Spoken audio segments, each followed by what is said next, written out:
Sean bienvenidos a esta sección llamada Diálogos sencillos, verdades profundas, en la que hablamos diversos temas de la palabra de Dios que van transformando nuestras vidas.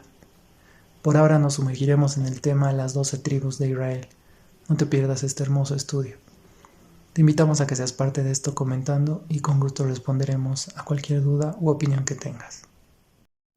Muy buenos días a todos los que están siguiendo estas clases. Hoy comenzamos hablando sobre la bendición y la profecía de la tribu de Neftalí. Vamos a ver primero sus bendiciones.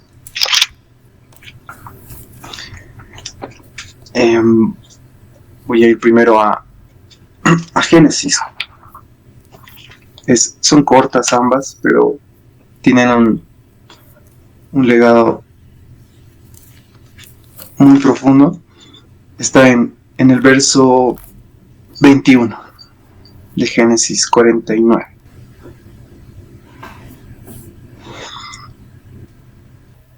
Neftalí significa mi lucha. Y en el verso 21 vamos a leer. En la Reina Valera dice: Neftalí, sierva suelta, que pronunciará dichos hermosos. Eso es la primera bendición. En este caso, profecía, llamemos a lo que hace Jacob. Y bueno, la bendición de Deuteronomio lo voy a leer en otra versión. Quiero ver una más, tal vez para esta profecía. Dice en Génesis todavía, dice: Neftalí es una sierva en libertad que pronuncia palabras hermosas. Ahí cambia, ¿no? Un poco, suelta, libertad tiene una connotación similar. Vayamos a la bendición. Está en el verso 23, perdón, se me había perdido. Justo después de Dan está Neftalí, ahí en la bendición de Moisés. Dice: de Neftalí dijo: oh Neftalí, saciado de favores y colmado de la bendición de Yahvé, posee el mar y su comarca. En esta sí me tomé la libertad un poco de ver la traducción original de algunas palabras. Saciado de favores, hay dos significados en la palabra favor, que sí conocemos, ¿no? Y sabemos que sí tienen relación. Una es gracia, saciado de gracia, y otra es ser acepto. Esas dos me parecieron más destacables en esta traducción del hebreo, ¿no? Entonces, en vez de favor tenemos gracia, o también ser acepto. Con eso ya un poco vamos adentrando a lo que estas dos bendiciones, o esta profecía y esta bendición, significan. Tienen un vínculo bastante estrecho. Ya les digo por qué. El primer verso que ya entrando en materia vamos a revisar, y es un verso famoso que pude encontrar tanto en el Nuevo Testamento como en el Antiguo. Están en ambos. Vamos a leer primero el del Antiguo Testamento, que está en Isaías 9. Bueno, ahí puse libertad como el eslogan, digamos, de la tribu, en lo que estudiar. Y bueno, ahí el verso de su nacimiento, en el que le colocan el nombre. Gracias. Entonces, decía, en Isaías 9 está una palabra que se suelta precisamente para Neftalí y también Zabulón. Dice desde el verso 1, voy a leer, me mantengo en la traducción de la Biblia textual. Dice: pero no habrá siempre oscuridad para la que está ahora en angustia, así como en tiempos pasados hizo que fuera despreciada, en los venideros la hará gloriosa. Tierra de Zabulón y tierra de Neftalí, camino del mar más allá del Jordán, Galilea de gentiles. El pueblo asentado en tiniebla vio gran luz, A los que moran en región y sombra de muerte les resplandeció gran luz. Multiplicaste la alegría y aumentaste el gozo. Delante de ti se alegrarán como se alegran en la siega, como se gozan al repartir despojos. Porque como en el día de Madián quebraste el yugo de su carga, la vara de su hombro y el cetro de su opresor. Esos 4 versos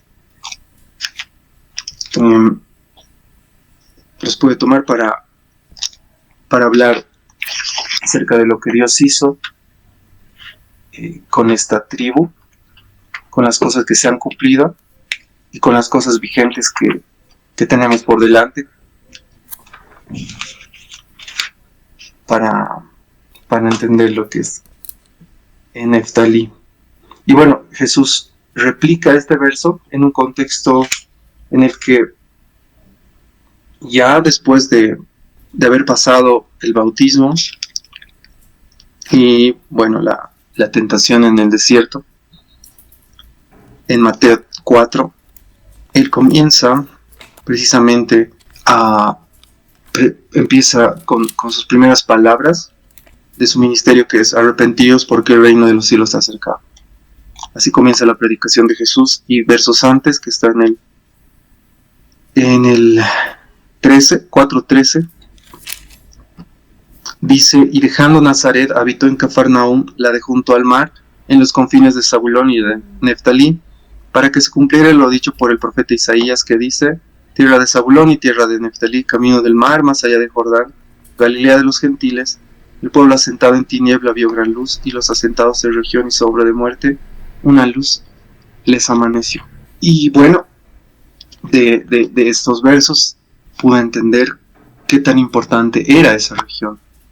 Como dice en Isaías y en Mateo, Galilea de los gentiles era una parte importante en el ministerio de Jesús, como ustedes saben, y pertenecía precisamente a la tribu de Neftalí, tanto como algunos otros. Cafarnaúm es uno de ellos, Nazaret también forma parte de esta tierra, de esta tribu de Neftalí.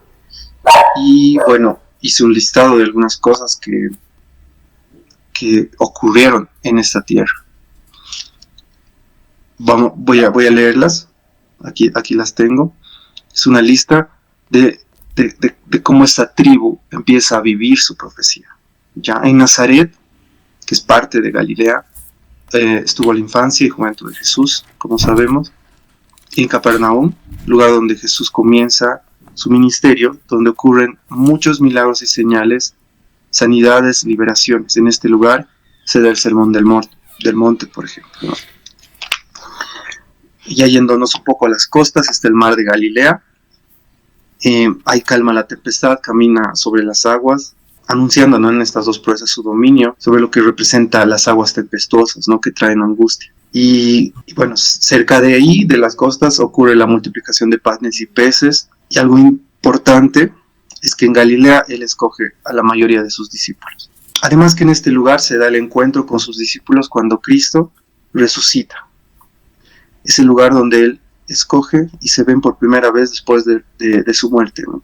Y también, por último, se da en este lugar la gran comisión y comienza el apostolado. Y esto es muy importante para lo que vamos a ver más adelante. Y bueno, en Isaías el profeta describe a un pueblo en angustia y opresión, en tiniebla. Y ahí es donde entra el nombre, ¿no?, de mi lucha. Y es interesante que al leer el capítulo anterior de Isaías, es decir, el 8, Dios describe la opresión de Asiria sobre Judá e Israel como aguas tempestuosas. Eso está bueno. Cauces que rebosan e inundan al pueblo de Dios. ¿Por qué digo esto? Precisamente la tribu de Zabulón y Neftalí son tribus marítimas, ¿no? Tienen un trasfondo profético con las aguas. Revisando estos pasajes, vemos que la luz, vemos a la luz que recibe Neftalí, irrumpiendo la opresión de la tiniebla, irrumpiendo la angustia, y esta luz es Cristo mismo, en la que esta tribu tiene el privilegio de experimentar la gracia, como les decía, o favor, en sus tierras, en sus regiones. Entonces, es la lucha, básicamente, la luz contra las tinieblas, ¿no? Y prevaleció la luz. Entonces, como punto de partida, empecemos ahí. podemos notar que viendo ya un poco las profecías, el primero que decía, ¿se acuerdan? Sierva libre que pronuncia dichos hermosos. Entonces, ahí estamos hablando ya de lo que simboliza lo que Jesús hace en esta tierra. ¿Qué es eso? Bueno, básicamente es el evangelismo, ¿no? El evangelio. Eso es lo que yo sentía cuando leía, ¿no? de la sierva libre que pronuncia dichos hermosos. En algunos fragmentos de Juan dice de Jesús: mirad, habla con libertad y nada le dicen, o dice: y conoceréis la verdad y la verdad os hará libres, hablando, ¿no?, de la sierva suelta. Otro fragmento dice: así que si el Hijo os diere libertad, seréis verdaderamente libres. Esto es acerca de las palabras que Cristo decía, ¿no? Soltaba esas palabras que son espíritu y son vida, y la vida era la luz de los hombres, o es la luz de los hombres. Esta sierva libre que pronuncia dichos hermosos, yo creo, como les decía, que habla de la libertad en Cristo para poder proclamar el Evangelio. Veamos un pasaje que es muy interesante, está en Efesios 1. En Efesios 1.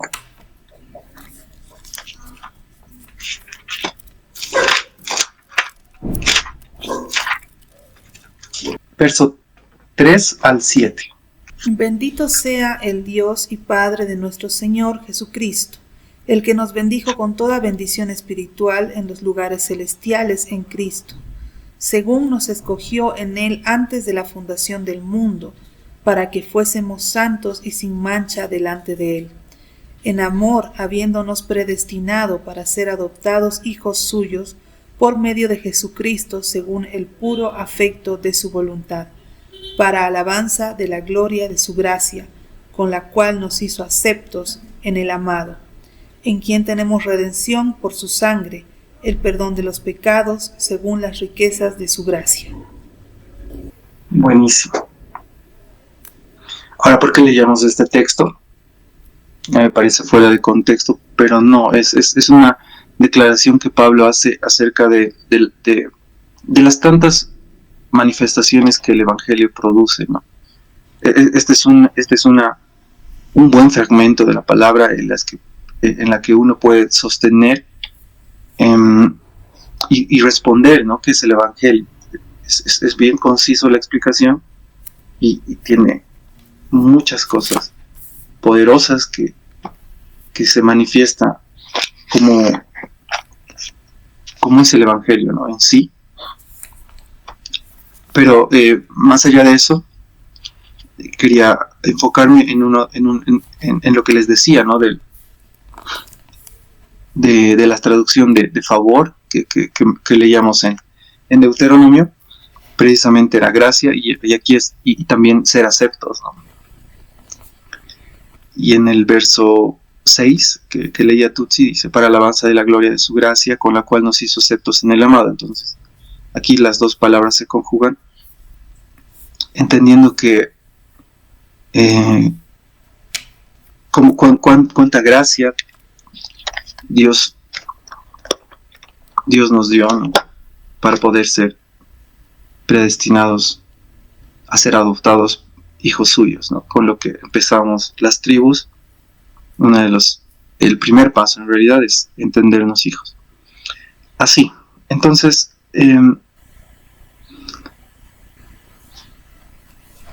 dejando claro esto, Jesús llama, ¿no?, a sus discípulos, a los primeros, a los 4 primeros, en esta connotación. Ellos están en el mar y, bueno, les dice, ¿no?, yo os haré pescadores de hombres. Precisamente cuando él llama a estos discípulos, ya refiere su ministerio, ¿no?, de evangelismo para ellos. Entonces, realmente Galilea tiene ese peso de luz, ese peso de identidad y de propósito, que es precisamente pronunciar dichos hermosos. Neftalí estaba destinada a que en este lugar la luz de Cristo se manifieste. Cristo mismo, encarnado, vino y fue la luz que resplandeció en esta tierra. No fue en Judá, digamos, no fue en José, fue en Neftalí. El número de la gracia estaba ahí y radicaba precisamente en que Jesús iba a cumplir todo lo que se había dicho de esta tribu. Y bueno, se pronunció dichos hermosos, se habló del Evangelio y vinieron a ser pescadores de hombres, con la connotación marítima de las que les decía que tiene ese don redentivo. Y bueno, eso como primera alusión a la profecía de Jacob para su hijo. Ahora veamos un poco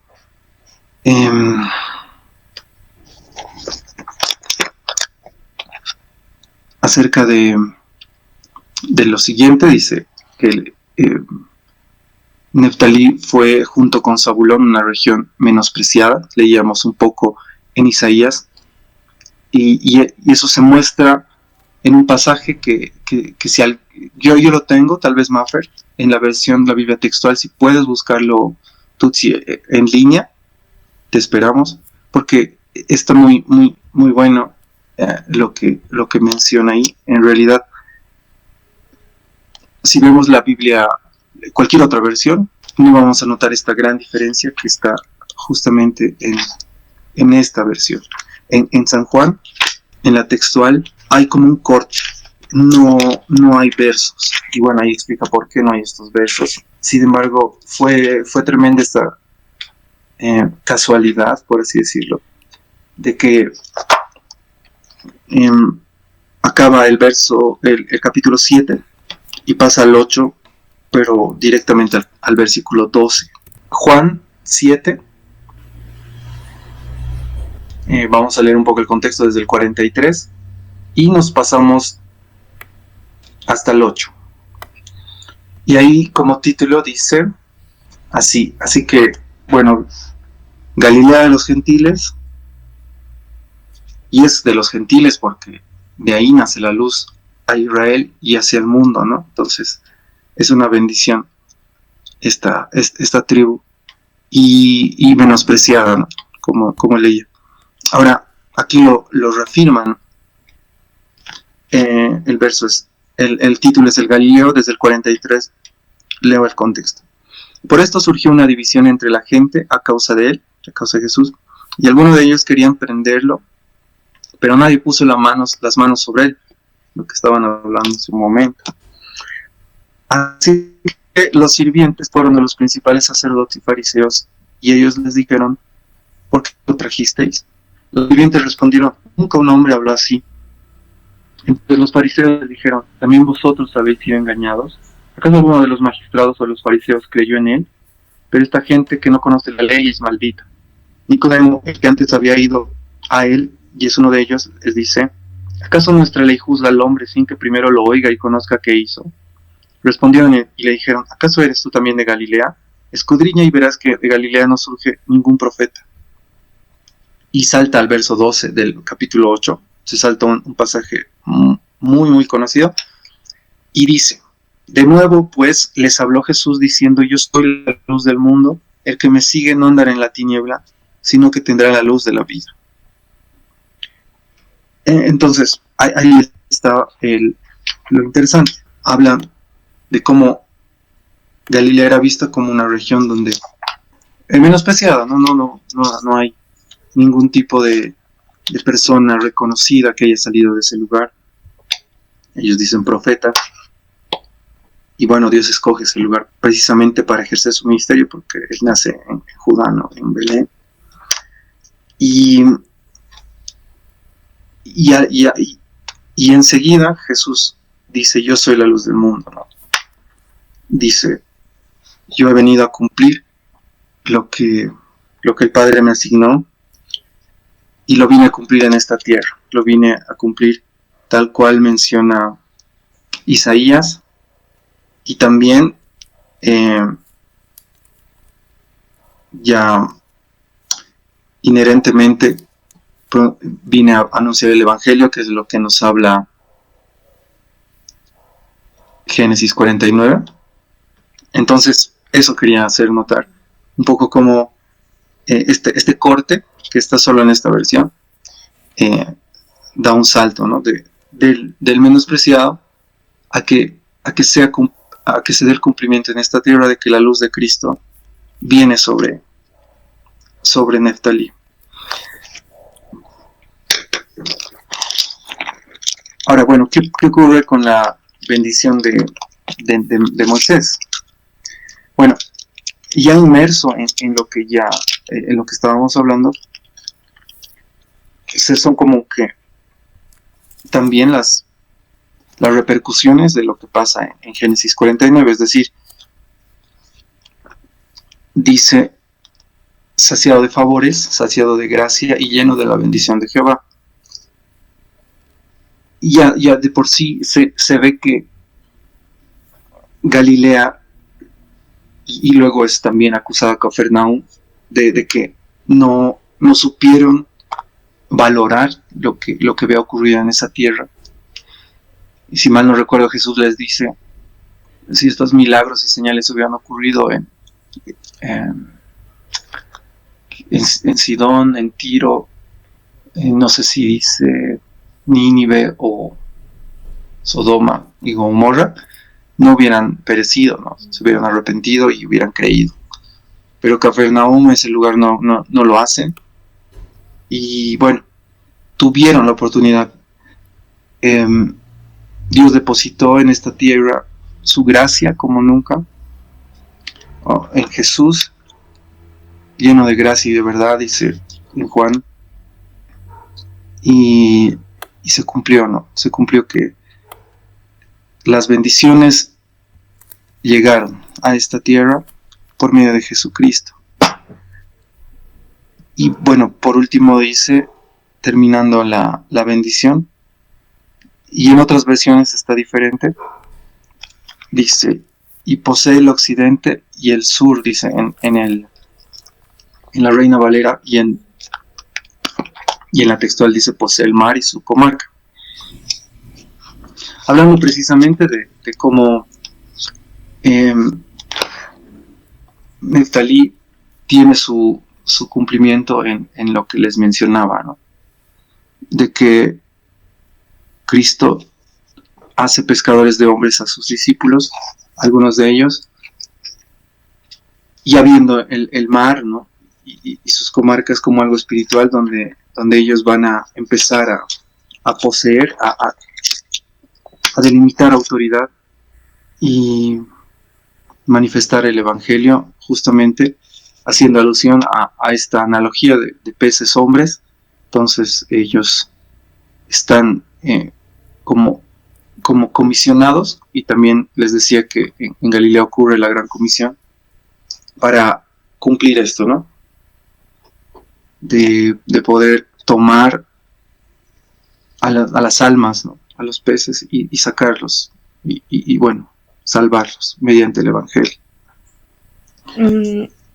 Quería, consultar más en lo que explicabas, que había una relación con Neftalí y el tema de la luz. Uh-huh. Sí.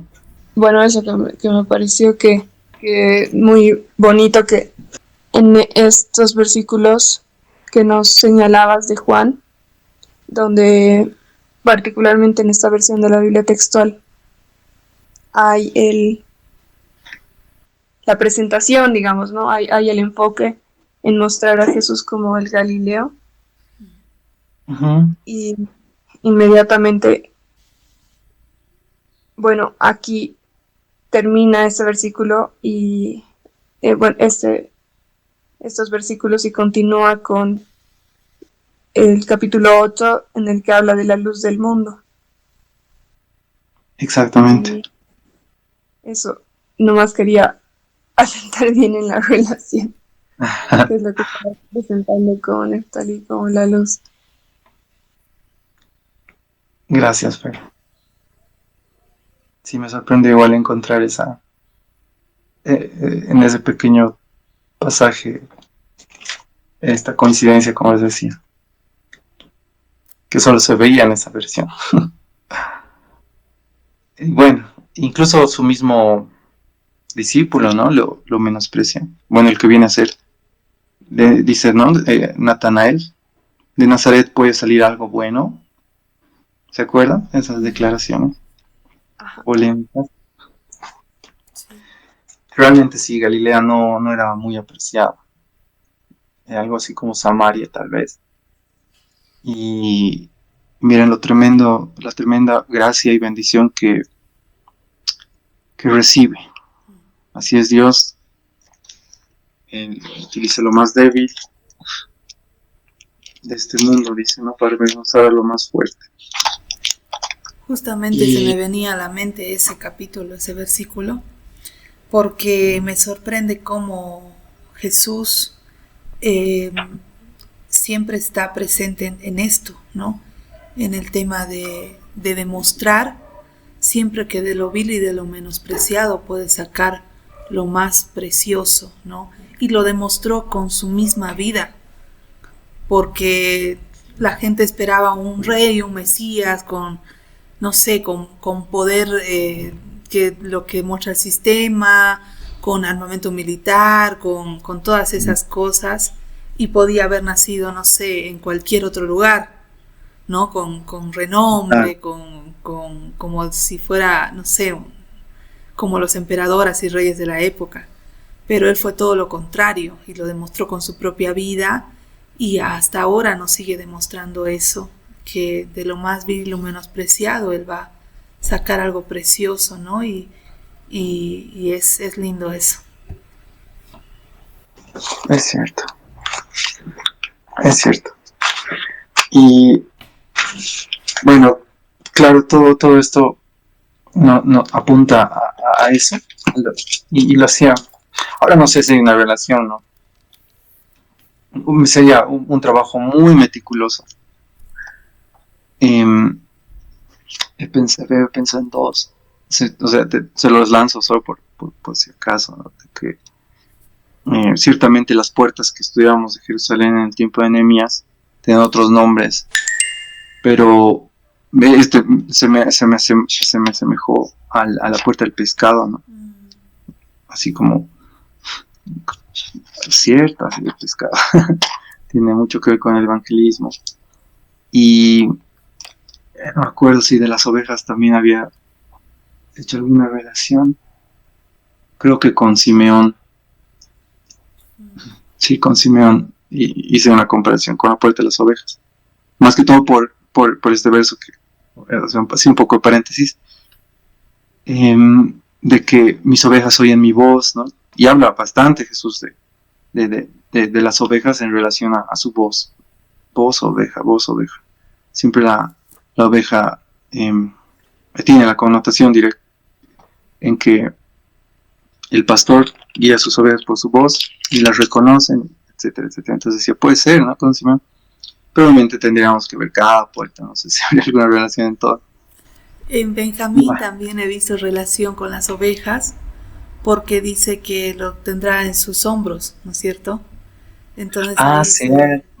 Se relaciona con la parábola de la oveja perdida, ¿no? Tienes razón. Con las ovejas también. Entonces es entrar a una profundidad bien linda con lo de Jerusalén, porque también tiene mucho que ver, ¿no? Benjamín estaba en las tierras del templo de Jerusalén, entonces es muy lindo, muy linda las profundidades. Yo creo que tiene toda una relación. Creo que hay una relación entre las 12 puertas y las 12 tribus. ¿También? Sí, yo no me estaba animando a... Y debería, ¿no? También haber esa relación. Pero bueno, es un tema que ahí está, ¿no? Y lo que les mencionaba la anterior vez, les decía, Isaías, Apocalipsis y un libro más, Efesios. Son unos libros muy importantes para entender lo que es la iglesia, ¿no? La Nueva Jerusalén. Voy a seguir remarcando eso. Y este verso que es reconocido, este capítulo de Isaías, habla un poco de lo que les mencionaba acerca de lo que representa Neftalí. Capítulo 60 de Isaías. Vamos a leer desde el 1. Dice: levántate y resplandece, que llega tu luz. La gloria de Yahvé amanece sobre ti. He aquí la tiniebla cubre la tierra. Densa oscuridad a los pueblos, pero Yahvé se levanta sobre ti, y en ti será vista su gloria. Los gentiles, ahí hablamos de Galilea, de los gentiles, ¿no? Acudirán a tu luz, y los reyes a tu naciente resplandor. Alza tus ojos en torno y mira. Todos ellos se reúnen y vienen a ti. Tus hijos vendrán de lejos, y tus hijas cargadas en hombros. Tú lo verás radiante de alegría, y tu corazón se estremecerá y se regocijará cuando vuelquen sobre ti el comercio del mar y te traigan la riqueza de las naciones. Estos 5 versos son también un reflejo de lo que habla esta tribu, pero en sí todo el capítulo es tremendamente revelador con lo que estamos estudiando. Aquí vemos cómo la iglesia tiene esta palabra, ¿no? Este fundamento que sigue vigente. Siento que es un capítulo que debemos experimentar y lo vamos a hacer, ¿no? Se habla mucho de este capítulo, se habla demasiado. Muchos leen esto no porque es cliché, sino porque realmente yo también siento que es un capítulo muy neotestamentario, por así decirlo. Sí. Si esto estuviera en el Nuevo Testamento, tremendamente vigente. Estaría a la par de cosas que se hablan de Efesios, porque es muy poderoso. Y ahí lo traigo otra vez a recuerdo de que la iglesia tiene que la iglesia de ahora, ¿no? Nuestra generación tiene que vivir. Sabes que estaba justamente analizando, me llamó mucho la atención, vino a mi espíritu este tema de cuando comenzaste a hablar de las aguas en esta tribu que tiene una relación muy grande con aguas, y vino a mi espíritu el tema de que Jesús se mueve por dimensiones, ¿no? Jesús es la dimensión de las aguas, Jesús es la dimensión de la roca, Jesús es la dimensión del árbol de vida. Jesús, entonces ahí va abriendo mucho a muchas dimensiones que es Jesús, ¿no? Y me parece muy tremendo que en esta tribu se manifieste Jesús con su dimensión de aguas, ¿no? Porque justamente por la importancia de este territorio que decías, de Galilea, ¿no? Y impactante como Jesús comienza su ministerio público ahí, ¿no? En este mar de Galilea, como tú mencionabas hace un momento, en estas tierras de Neftalí y de Zabulón, ¿no? Entonces ahí se puede ver como la luz y el agua viva se manifiesta, ¿no? En la región de Neftalí, y ahí mostrando cómo es el fluir del reino, el fluir constante del reino de Cristo, ¿no?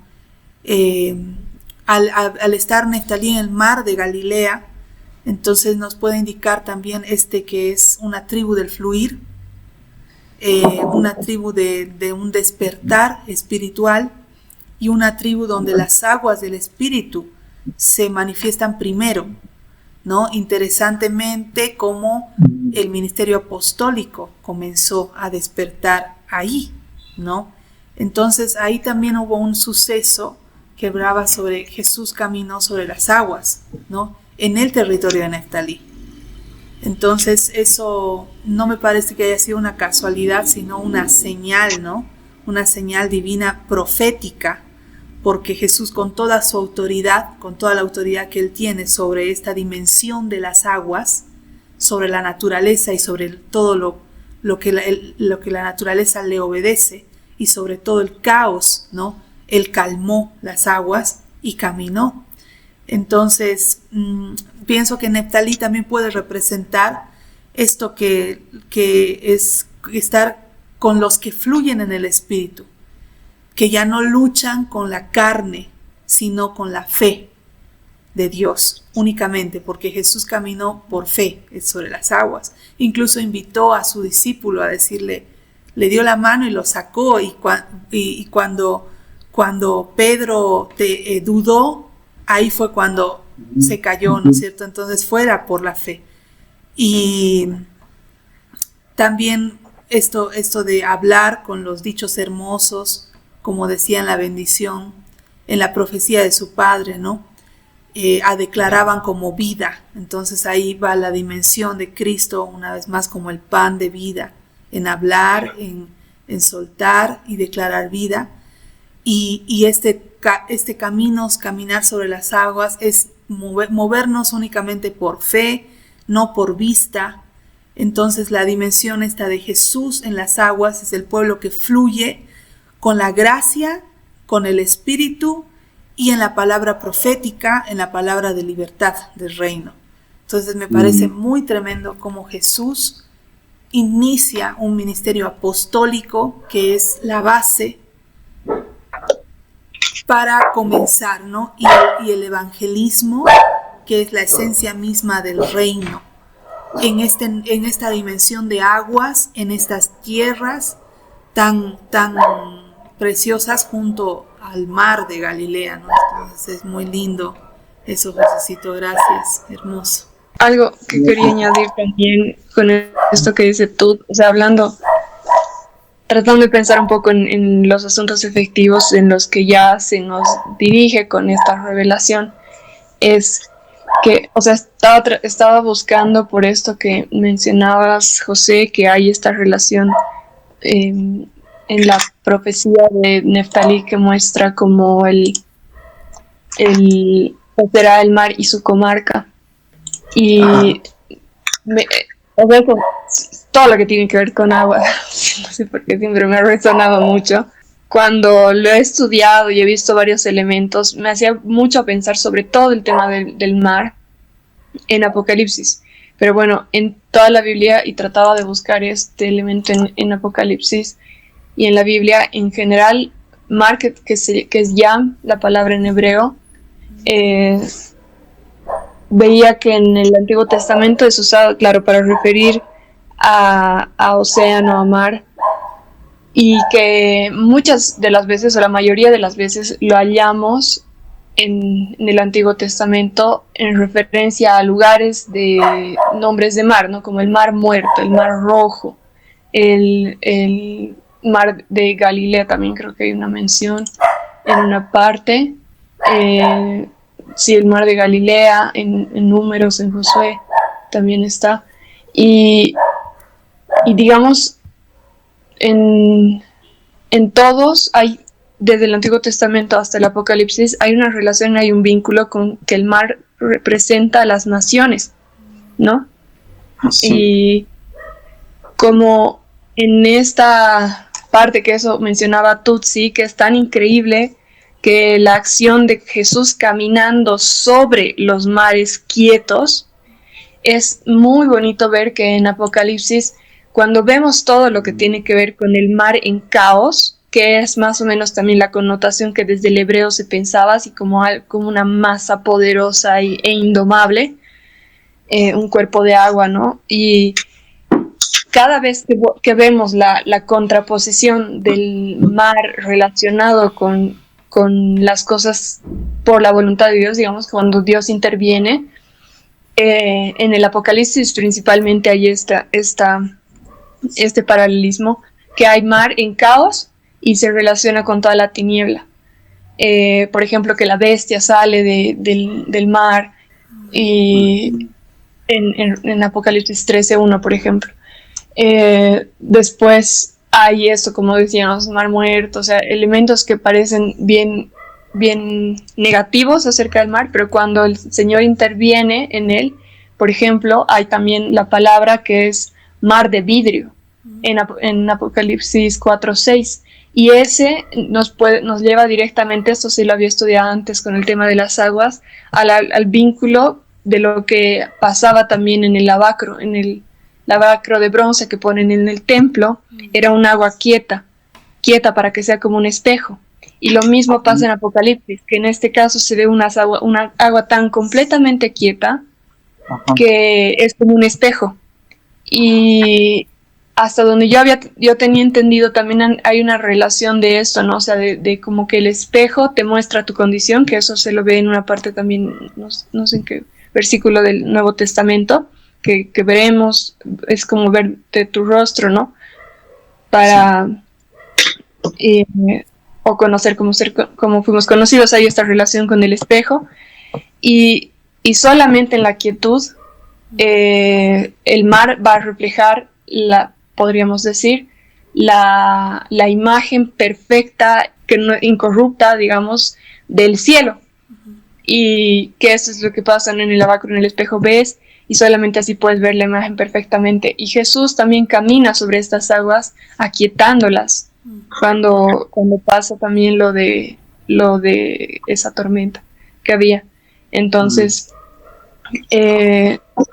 esto me hacía pensar un poco, entonces, cuál es más o menos la dirección o la condición en la que la Iglesia, el cuerpo de Cristo, en la que la posibilidad de cumplir con lo que el Señor nos manda a ser discípulos, que es ese evangelismo, es decir, la nación restaurada o el reino restaurado del Señor Jesús, es ese mar también, esas aguas, pero en quietud, en reposo, en completa inacción caótica, a diferencia de lo que son el mar de las naciones o de la bestia o de todo lo que tenía que ver con eso. Y digamos, pienso que eso es como una condición en la que tenemos que estar para hacer el testimonio, para hacer esa luz, pienso, ¿no? De poder evangelizar también, de alguna manera, portar la luz del Señor, su imagen, literalmente, ¿no? Reflejar los cielos, reflejar su imagen y no la nuestra.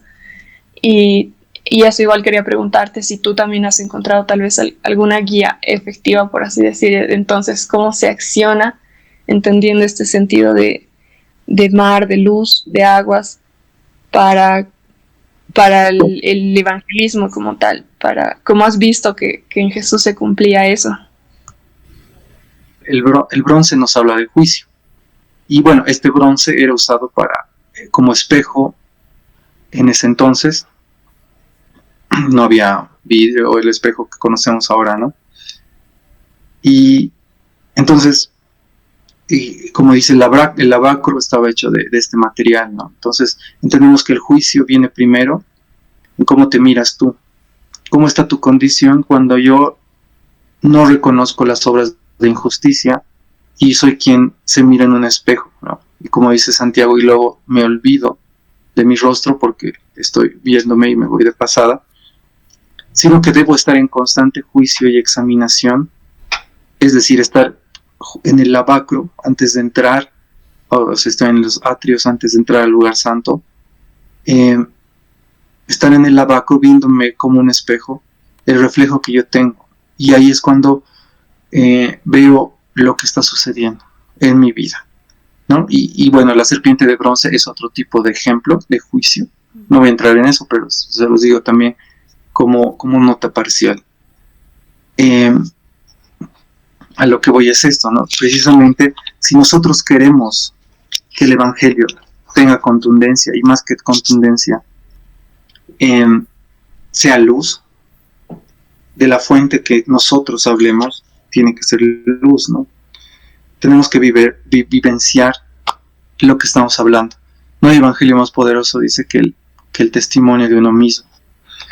Y hablo de un testimonio constante, no del que habíamos tenido, que es tremendamente lindo y poderoso, pero sí de las obras que estamos haciendo hoy, de la vida en Cristo en la que estamos afirmadas, para poder no hablar solamente, sino impartir toda esa luz que tenemos.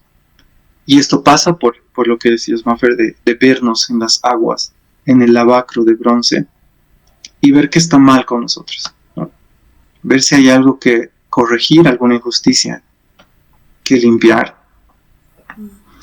Y ahí yo creo que en el lavacro se lavaban las manos, la carita, ¿no? Si tenía alguna mancha. Entonces, puedo aportar con eso que ahora se me viene, ¿no? De estar siempre alineados y examinándonos siempre. ¿Ya? Ahora, algo muy interesante que lo relaciono con lo que tú también decías al principio, de lo tremendo que es las aguas. Cuando la voz de Dios en el tiempo de Jesús se soltaba, Jesús hablaba, y él hablaba sobre un barco, ¿no? ¿Se acuerdan? Siempre, bueno, no siempre, pero en alguno de sus sermones, de sus prédicas, por así decirlo, él se paraba en una barca. ¿Y por qué lo hacía? ¿Cuál era el motivo de ello? La voz de Dios corría sobre las aguas en lo espiritual, tal vez en lo natural también, no me acuerdo. Bueno, sí, porque decía, las aguas tienen más alcance. El sonido viaja más rápido en el agua que en el aire. Esa es una de las cosas que decía. Y ciertamente lo he verificado y sí, no me acuerdo cómo era la cosa, pero las vibraciones, las frecuencias son más rápidas en el agua. Jesús hablaba desde ahí, ¿no? Amplifican las frecuencias del agua. Ah, perfecto. Amplifica. Y ahí es una de las razones como tantas personas podían escuchar, ¿no?, el mensaje. Una explicación. Jesús hablaba desde el mar y él decía, el predicador, que cuando ellos estaban en un río, ellos habían notado en el espíritu que la voz de Jesús había quedado registrado en las aguas. Es decir, que cuando ellos se acercaban, ellos estaban en un botecito y ponían atención al agua. Ellos escuchaban en el agua lo que Jesús había hablado en ese entonces. Él habló en el agua, ciertamente, y él dejó registro, como decían ellos literalmente, de su voz en las aguas. Entonces, hay una connotación de cómo el agua es tan tremendo para entender lo que es soltar palabras, soltar el evangelio, soltar la palabra de Dios, y cómo el agua tiene esa cualidad de poder hasta incluso registrarlo, amplificarlo, expandirlo, por así decirlo, y son, ¿no?, las aguas vivas como es el Espíritu Santo, ¿no? Por esa razón y otras más, el Espíritu Santo fluye desde nuestro vientre, dice, ¿no?, la palabra. Dice Jesús mismo, como aguas vivas. Ciertamente es muy importante no tomar a la ligera con nuestro modo de vida, ¿no? Aquí había visto en Juan 7:38 dice: el que cree en mí, como dice la Escritura, de su interior correrán ríos de agua viva. Entonces aquí el Señor está revelando la obra evangelística, está revelando que esta obra no nace de un esfuerzo humano, sino de un fluir con el Espíritu, ¿no? Desde adentro. Entonces en el evangelismo es un fluir de vida y no una estrategia como podamos llegar a pensar de humanos, ¿no? Sino es un fluir completo, ¿no? Entonces ahí, volviendo a Jesús como dimensión de aguas, ¿no? Él es el mover, Él es el movimiento del Espíritu, el poder de la vida también, y el impulso para tocar todos los corazones. Porque sin esta dimensión de aguas de Cristo no podríamos llegar a la gente, serían puras palabras, ¿no? Pero como dice la palabra, de su interior correrán ríos. Sabemos que el agua es vida, que el agua vivifica, que incluso físicamente hablando nuestro cuerpo está constituido por agua, gran parte, la mayor parte. Entonces, cuando hablas evangelizando desde este lugar de aguas, como decías, José, es muy, muy tremendo. Se vuelve una fuente, no solamente es una fuente inagotable, ¿no? Entonces es tremendo como Neftalí, cuando habla sobre justamente lo que decías, Isaías, que decía el pueblo sentado en tinieblas, ¿no es cierto?, vio gran luz. Entonces ahí se ve como el fluir del evangelio brota desde la región de Neftalí. Es un territorio de fluir y de palabra de libertad, como también lo nombran en su profecía o en su prédica, ¿no? Entonces, eso estaba viendo. Y bueno, el agua prácticamente es para liberar, para sanar y para predicar. Y esta frase que soltaba Tutsi, que el evangelismo nace de las aguas internas, ¿no? Eso está tremendo. Es justo lo que Jesús nos marcó, ¿no?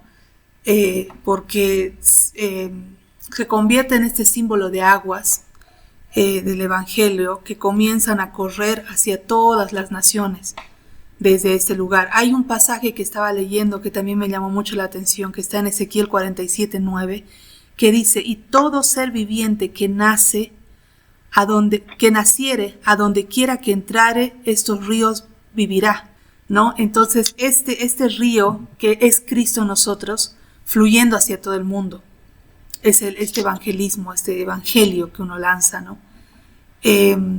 Nosotros ahora somos templo de Dios, ¿no? Y el río del Espíritu nos impulsa a llevar vida en tierras secas, y eso mismo es el evangelio, eso mismo. Entonces esa extensión del fluir de las aguas hacia lugares muertos espiritualmente, ¿no? Es lo que está diciendo aquí Ezequiel. Sí, este verso, este capítulo es buenísimo. Llevaría el evangelio también algo de sanidad, restaurar, liberar. O sea, Jesús vino a dar libertad a los cautivos, ¿no? A dar apertura de cárceles a los presos. Entonces, esa es, yo creo que parte del evangelio, y puesto desde un nivel de aguas, entendiendo que debe ser así, porque si nosotros por ahí estamos muertos por dentro, no vamos a entregar. ¿Qué vamos a entregar? Dios vino a darnos vida. Entonces esa es la vida que uno debe entregar en el evangelismo, y justamente es un fundamento para comenzar con este ministerio apostólico. Eso me parece también tremendo. Bueno, yo creo que con eso estaríamos cerrando lo que es Neftalí. Sencilla, como vieron, pero linda tribu, Hermosa, muy especial. Hermosa. Entonces estamos finalizado este tema de Neftalí, que estuvo muy hermoso. Nos deja, a mí me deja impactada por lo menos como el Señor hace las cosas, y nada es casual. Entonces entrar a este nivel de aguas con el evangelismo y con todo lo que hace Neftalí es impactante. Así que bueno, ese sea nuestro desafío esta semana, profundizar en eso. Y bueno, ya que estamos, también evangelizar, ¿no? Sé que vamos a evangelizar también con este video, sé que va a llegar, que vamos a evangelizar con este mensaje, pero también es en un vivir diario, ¿no? Caminar y evangelizar desde esta fuente de vida, ¿no? Entonces, soltar estos ríos de agua viva con una palabra viva, ahí es cuando realmente vamos a ser transformados y van a transformar nuestras palabras, ¿no? Así que bueno, amados, cerramos y ha sido muy lindo. Gracias, José. Nos vemos la siguiente clase. No se lo pierdan.